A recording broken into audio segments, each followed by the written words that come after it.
এক গ্রামের গরিব কৃষকের ছেলে আলী খুব সৎ, বিনয়ী আর পরিশ্রমী। একদিন সে শহরে চাকরি খুঁজতে যায়। এক বড় ব্যবসায়ীর অফিসে চাকরির ইন্টারভিউ দিতে ঢোকে।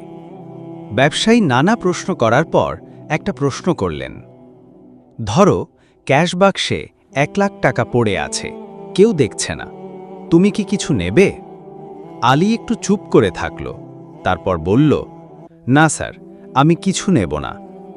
ব্যবসায়ী একটু হেসে বলল, ধরো তুমি খুব দরিদ্র, মায়ের ওষুধ কেনার টাকাও নেই, তখনও নেবে না? আলী দৃঢ়ভাবে বলল, আমি গরিব হতে পারি, কিন্তু চোর নই। মায়ের ওষুধের জন্য হারাম টাকা নেব না, আল্লাহ সাহায্য করবেন। ব্যবসায়ী চেয়ার থেকে উঠে এসে আলীকে বুকে জড়িয়ে ধরলেন।